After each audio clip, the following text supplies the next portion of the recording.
you to our panelists.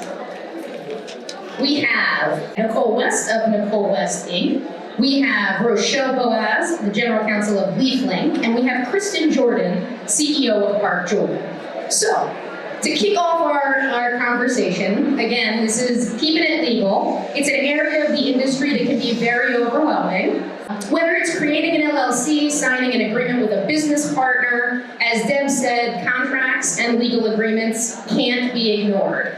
So that's what we're going to talk about. These female legal eagles will be giving you their important insights, and again, save your questions for the end. We'll definitely get to them.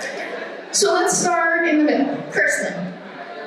After an individual or entity has chosen which license type suits their business, how do they determine real estate strategies? What are good places to start? Yeah, thanks so much for having us today. It's wonderful to be in the presence of so many wonderful women who are doing so many different things in the industry, and thank you to my colleagues for coming to New York. Appreciate it.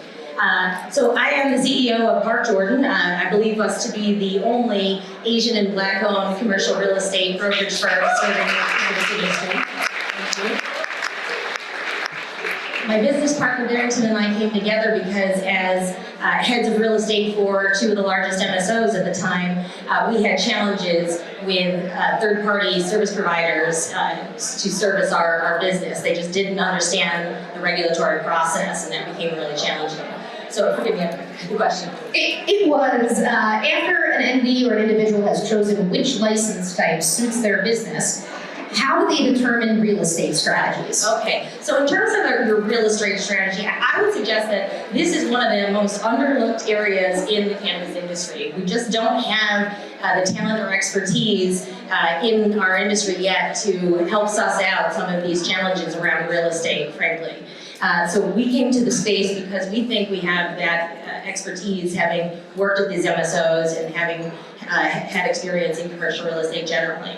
So after you've decided which license type, and we'll just take New York as the best example because that's where we're situated today, we've got 9 license types that were passed in the MRTA, 2 conditional licenses that were just approved this year. And so the first thing that I would suggest, once you've decided which of those parts of the supply chain you actually want to chase after, you need to figure out your real estate solution. And every single one of those license types requires a real estate solution.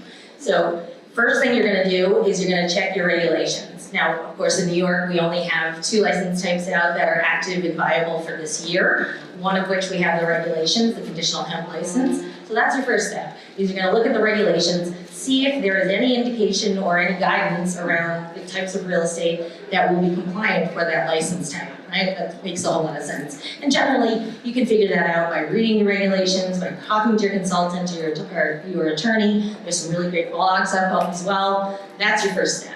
Your second step is to check and see the geographic area for which you want to operate, whether that is going to accept your cannabis business license, right? So in New York, before December 31st of last year, towns and cities were able to opt out on the retail side of those licenses. So that's your second step, is once you've identified your license, is the town or community for which you hope to be cited going to accept your license?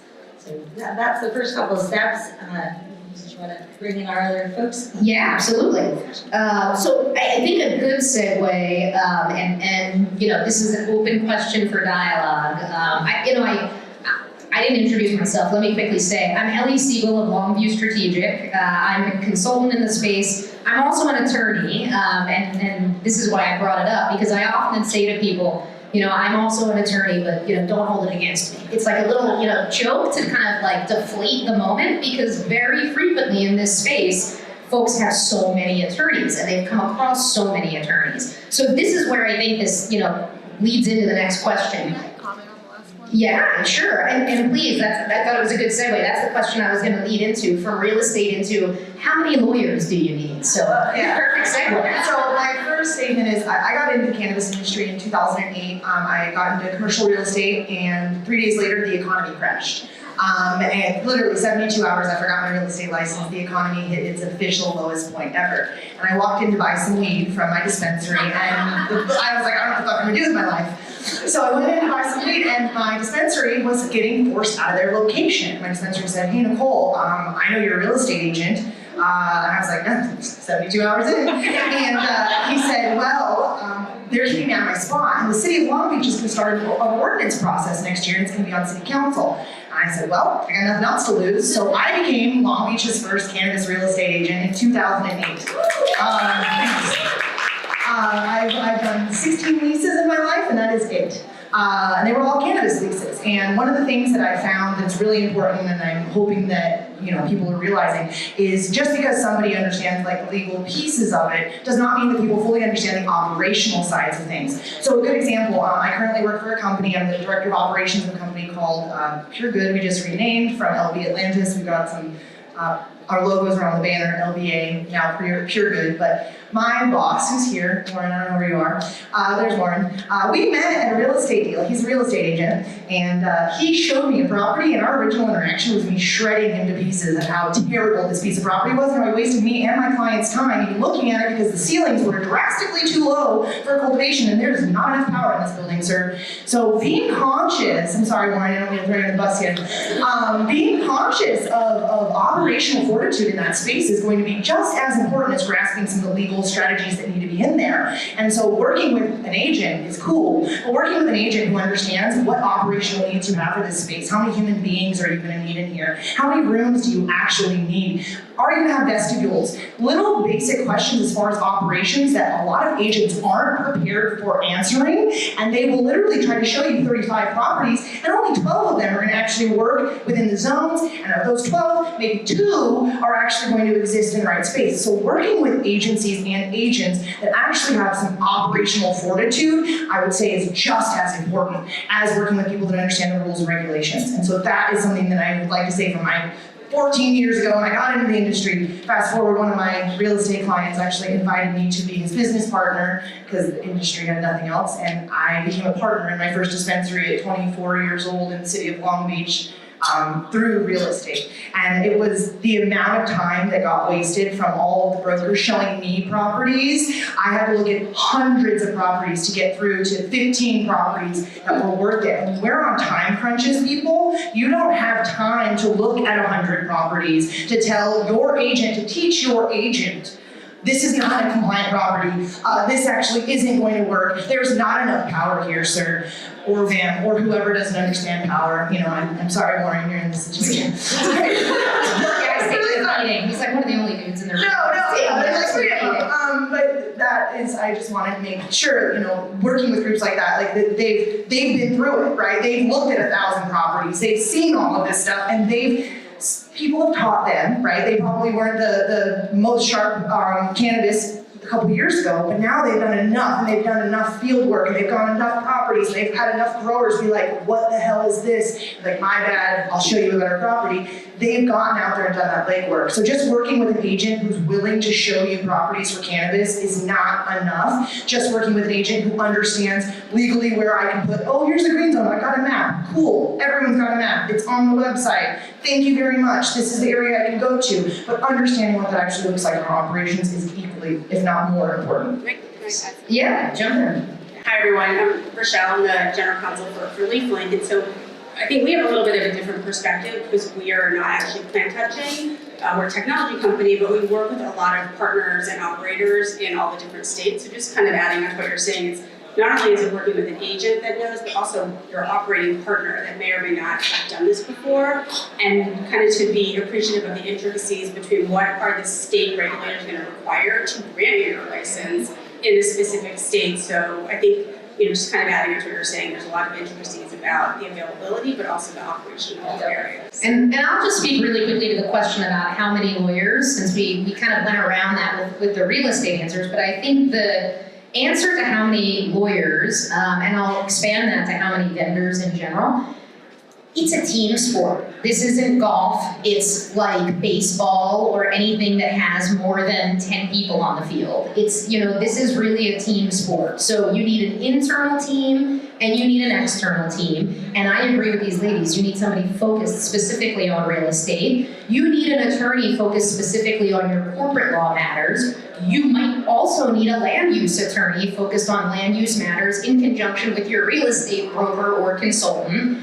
And then you might need a public affairs attorney or a government affairs lobbyist type person that sometimes is an attorney, sometimes is a consultant. And that's a lot already that I've named. And then you might also have a consultant or an application writer that may or may not be an attorney. So one thing I'll say to you is, don't think that you can have too many attorneys. I know that sounds like a terrible thing to hear as you're preparing a budget to do a project. But I will tell you, a good vendor suite will save you money in the long run. For reasons that these ladies have just covered, it will become very beneficial to have the right vendors protecting your project. So I think the number is less important than do you have all the bases covered. To go back to the sports metaphor, it takes a lot of people to get one of these projects done. Correctly is a strong word, because correctly means that there's not as much change as actually occurs on a day-to-day basis. So I think that part's really important. I want to ask Rochelle one more thing, because we touched on sort of these vendors and this outside suite of people that can assist. But when you're talking about, like you said, from that operator side, when you're dealing with an outside counsel versus dealing with maybe the operator's general counsel, how does that universe work? Because frequently in our role, what we do is we do a lot of partnering and connecting of folks with cannabis experience in the regulated industries to folks who have a lot of local prowess or community engagement prowess. And they're looking to bring that cannabis experience into it. And so that's where you often see operator side folks partnering with locals, and you see locals that are engaging vendors that are in the operational industry that they've never engaged with before. They've never engaged for these services. So can you just speak to that a little bit? Yeah, sure. It's an interesting question. I think I entered the cannabis space about a year and a half ago, so I did not know anything about it beforehand, and I think you have to know what you know and what you don't know. And I think partnering with very strong outside advisors is really important. And so for us, we have a regulatory counsel that I'm sure everyone in this room has regulatory counsel, but it's knowing when to partner with them and to rely on their subject matter expertise. I didn't even name regulatory counsel. There's another. So I think part of it is knowing what you have internal expertise on and what you need to rely on other parties. I mean, we're never going to know everything. And I think to your point about internal counsel for one party versus internal counsel for another party, look, each side is going to be looking to protect their own issues and their own representation. And so I think a lot of times it's let's focus on what partnership are we trying to accomplish here. These are kind of the regulations apply to both sides of the party. So it's like, how do we work best together to get to the right result while kind of making sure we're towing that line that often can be a little bit mushy in the cannabis space. Yeah, absolutely. So going back to the real estate aspects, talking about things that are mushy in the cannabis space, right? And people try to make real estate fit. Like, I see that a lot, at least. People that maybe own real estate already, and it's not necessarily the right fit for what they want to do. So very frequently, what I have found is that, not that real estate becomes the mushy part of a project, but it becomes the part that if it's not done right from the beginning, it creates this ongoing sort of problem that comes up frequently, and it makes your whole project honestly kind of mushy. It depletes the strength from the project. So when you're thinking about your own real estate, or you're contemplating whether you want to go out and find real estate, the one thing that I think is really important is the easy part of owning your own real estate is you already own it, right? You have site control. You don't have to get the site control required to go forward with your project. If you don't own the property and you're going to either purchase, or if you aren't going to purchase and you're going to lease, that's in itself a burden to go through that process. Now, when you go to do that, I think a question that comes up frequently for people is cannabis is so specialized, right? So this seems intimidating to go out and find a property that meets all the standards and needs that you have. That's the first point that Nicole brought up. And then the second question that I have, on your behalf, I think it's really important, is a standard form lease. Is this when I find a property and I don't own it because the one I owned isn't quite right, and the one I want to use that's perfect, I'm gonna have to lease because maybe they don't want to sell or maybe I can't afford to purchase. Is it a standard form lease or is it a special cannabis lease? So oftentimes, especially in the retail scenario, you're going to encounter landlords who might be a little bit less sophisticated and may have only owning 1 or 2 buildings in their portfolio. Reason being is because, especially in the greater New York City area, there's institutional lending on most of these buildings, especially your high-rises, your multi-tenanted buildings, you're going to have institutional lending. And because we are still federally prohibited, those lenders are not going to accept cannabis tenants. So as a result, your inventory and the properties that are available to a retailer are very limited. Then you add that layer of setbacks, proximity to schools and churches and places of worship, which also continues to decrease the amount of availability of products that you can use for your real estate solutions. So once you find that golden unicorn, that space that actually will work and is in compliance with all of the regulations, you don't have stakeholders, community stakeholders, neighbors who might come out and protest against you day one. Once you've identified that building, then you might find that it is a family that owns that building. It's been in the family for generations, or it's a solo property owner. And oftentimes they don't have the resources or don't want to pay for an attorney to draft a form of lease. So they will pull what's commonly known as the Blumberg form, a standard form of lease, and they'll send it to you.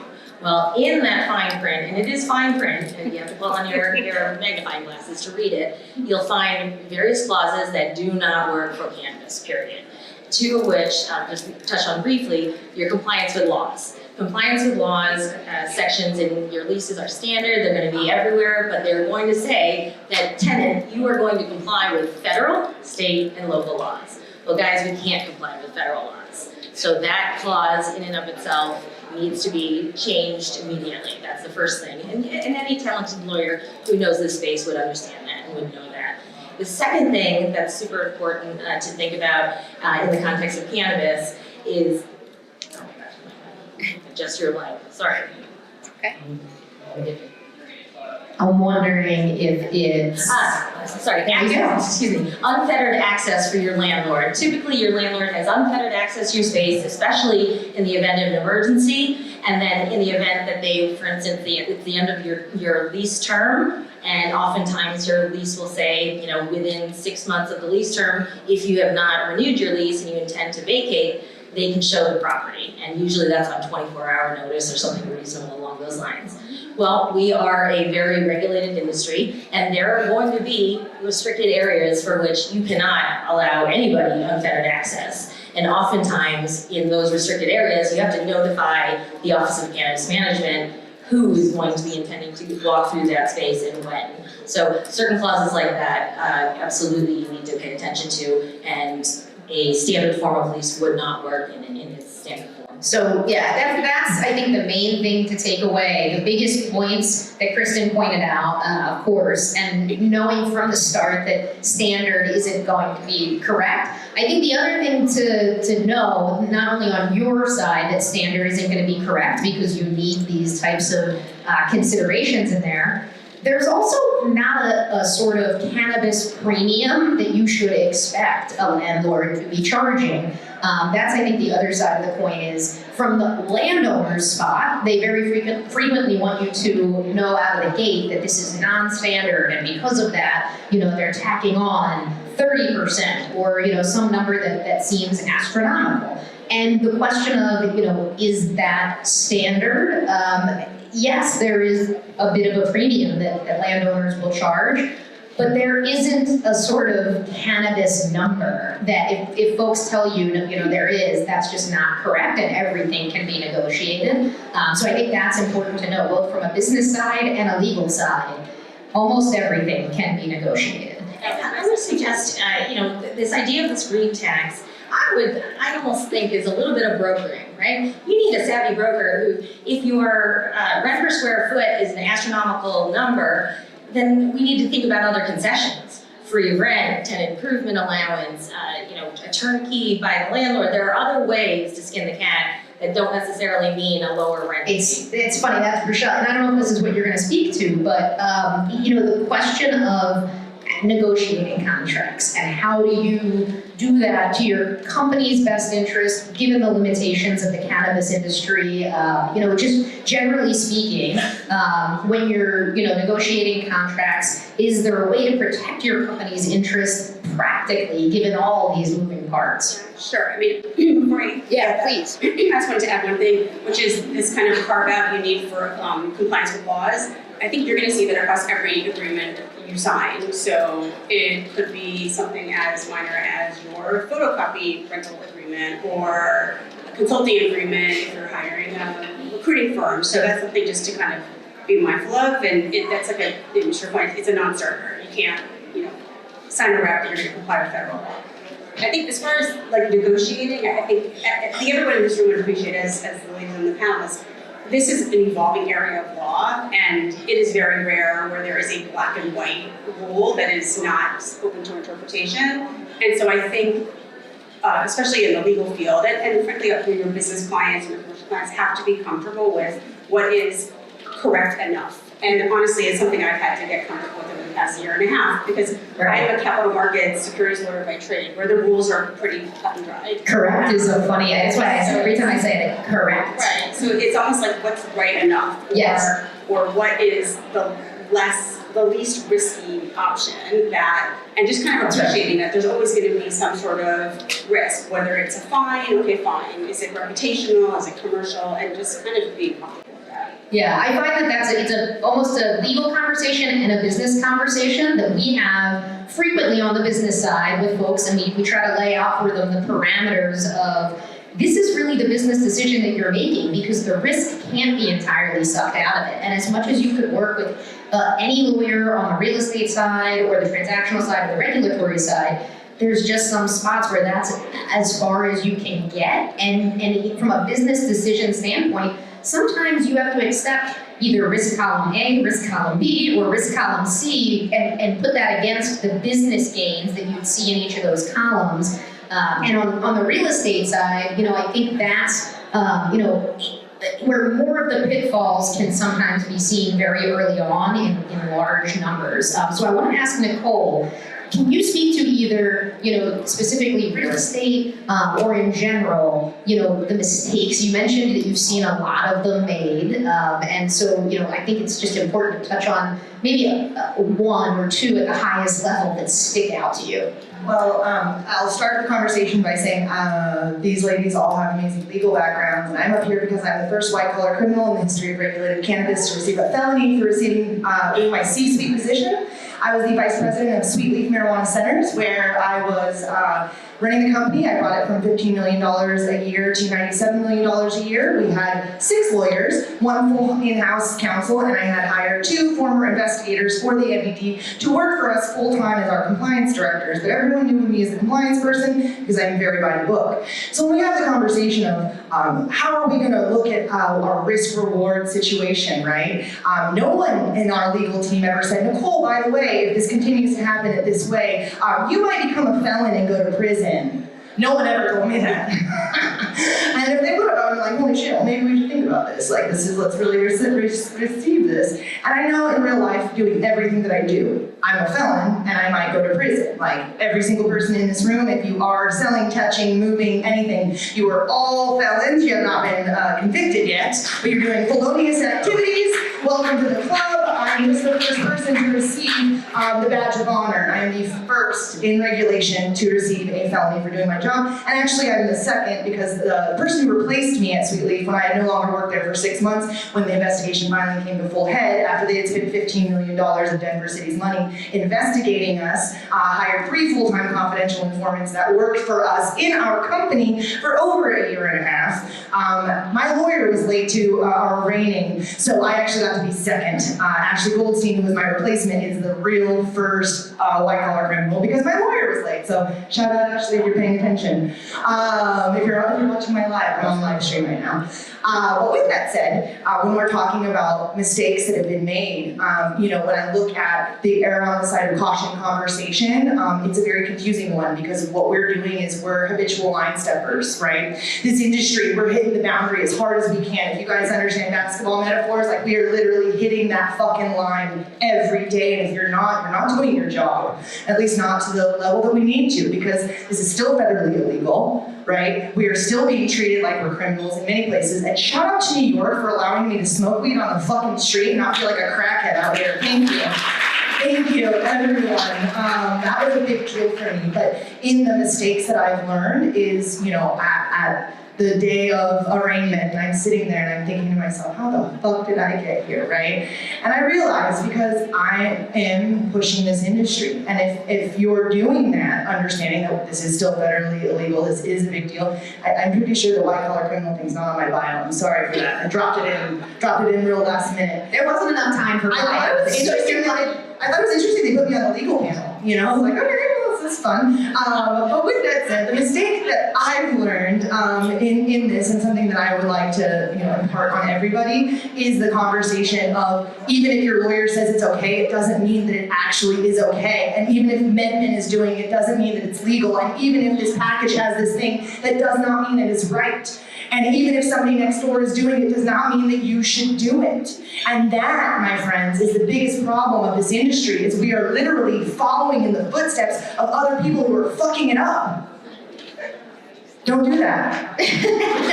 That's a big mistake, but a solvable one, right? Because ignorance is never an answer. You can look at it inside and out if you're just reading what people put in front of you. I think this goes back to the too many lawyers is never enough. Get more opinions when you're doing something that you think is risky. Talk to lawyers on multiple fronts, talk to a consultant, a business advisor. If it's real estate related, talk specifically to folks who are in that niche space. So now what I want to do, I think we have about 10 minutes left. I want to turn it over to the audience. I want, if anybody has a question, for you to raise your hand. If there are none, I have some more, suited up here with me if none yet. And if you come to any, there we go, there's one. Shout it out. I think we'll hear you. NYC. I know a lot of women in New York in the what we're calling legacy market. And what are your suggestions for how women with no kind of corporate background, no just cannabis is their life, they're sales reps. How do you suggest that they move forward in the space? They can't get one attorney, let alone 6.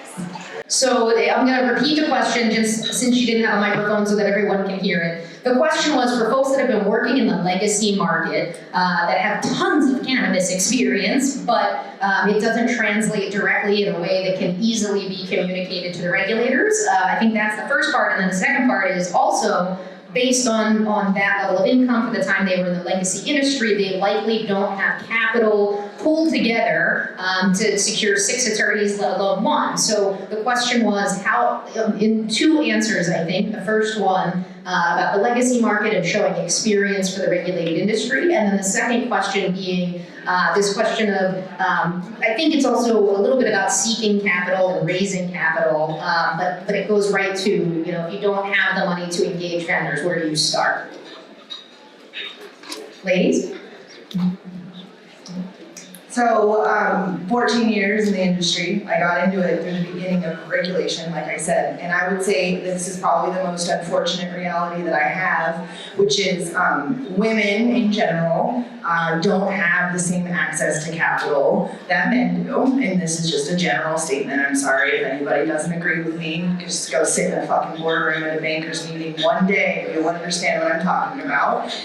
We don't have the same access, and you're right. And so the idea that we can just take our product or our thing and just go in and become these business people, it's almost unattainable. And the most real thing that I can say is it's almost unattainable by yourself. right? You have to find a fucking team. Like, and this has been like a solo sport for so long because we were trying to like stay underground. You didn't want to tell too many people your secrets, your legacy. You probably didn't let even some of your closest friends know exactly what you were doing, especially in a place like New York 5 years ago, right? So now you have to change your mindset. You have to change that mentality because you're not going to be able to do this by yourself anymore. And so it's about finding the right team. There are groups that are doing things to help empower women in this space. There are things that are, groups that are trying to help empower women of color or people of color for that matter, because that same exact issue, people of color have such a hard time getting access to capital. You have to find alliances. You're not going to be able to do this alone, and I hate to say that because I wish that there was some fucking foo-foo answer I could give you and be like, and this is how you make it. And it's not. You find a team of other soldiers and you go to fucking war and you figure out how you're going to get that money, and you have other people that are fighting on the same front line that you are to bring it to the next phase, because you're not going to be able to do it alone, and every now and then you're going to have to find a token dude to help you get that capital, and I'm sorry, but that's real. And I wondered in my life, am I the token woman in this situation? Like, are they picking me? Did I get the cover of MJ Biz magazine when there was 3 other people because they were like, look what we're doing, we've got a girl. Maybe, but also, working twice as hard, which is something that I think as women we're already used to, right? You've already had to work twice as hard to get wherever it is that you are. And so when I show up into Cannabis, and this is real, every time you have a step back, you have to work almost twice as hard the next time. So I think I'm at 6x right now, real life, of every man that I'm working next to. I'm working 6 times as hard at this point because I failed enough that I have something to prove, and I have something to prove again. But find a team, and find a team of people that are going to the same war that you are to get the money, because it is battle. Getting capital is battle. It's the team sport theme back again. Kristen, you want to add something? Yeah, I just want to add, hey Lauren, I hear you, I hear what you're saying, and I think, you and I, we've been activists for a number of years here in New York to help the legalization efforts. I think our activism is not done. The state promised us resources, and I agree with you, we need to reach out to our communities and other similarly situated people in this situation, right? But the state promised us certain things, and Ms. Wright is coming to speak to us very soon, and I think we reiterate to her that we need those tools and resources. I think that's I think that's right, and to fight for the resources that have been promised, and also to rely on your networks. Like, we at Leafland during Women's History Month put together a fireside chat amongst very kind of senior, powerful women in the space, and it was really kind of overwhelming to me to see how willing other women in this space are to help, to guide, to mentor, to explain. And so I would say, reach out to your networks, because you will be really surprised at how willing folks are willing. And I just want to add one last note on the legacy question, because we kind of spent the breadth of the answer on that other part. But I think if you have legacy industry experience, it can come through to the regulators. We work with folks all the time, like I said, that may need to bring some regulated experience into the project too, but there's ways to articulate what you've been doing for years and years, and the excellence that you do it at, and the desire that you have to do it in a responsible, sophisticated way. And part of that is just writing, and you could work with somebody to just put all that on a page, get it out of your head. There's ways to do that. So if you're in that legacy space and you haven't begun to put together a bio that talks about what you're good at, that's where you should start. And if you've done that and you're working from there, it goes back to the team and building. So unfortunately, we've hit our mark. We're gonna wrap up. Deb, we have one more question. Should we take it, or can they email you if they have questions? One more question, quick. Where I saw one hand. Go ahead. I just have a suggestion, not a question. Suggestion. Go ahead. Okay, so I'm a token female law partner in New York City, and I represent a lot of women with small businesses. I actually help the women get access to the tax lawyer, to the corporate lawyer, to the funding lawyer at my firm. So my suggestion is find a trusted lawyer that can get you access to all those areas. So it's partner with other token women, essentially, in the long run. I love this. So I do agree by the numbers. There's a certain reason that there's a purpose for this type of event, because as allies, being in a segment where we understand the lack of access, not only, the point that was made as a suggestion is seek out folks that have, risen into these positions by being a woman and are looking to help other women. And then I would please plead with all of you that are in a position to help any other women, do that. Reach out, reach around you. It's not reaching down, it's reaching in every direction to try to pull people with momentum towards where they're going. And so if you're a woman and you're here today, please hear us, all of us together, that we need to help each other. So do your best to do that and try to ask for help as much as possible. I think that those things are really important. And thank you so much to the Green Market Report for holding this event, putting these women in a room together. This event is monumentally important, so thank you to Deborah and to the Green Market Report, to everybody that put this event together. And thank you to our panelists.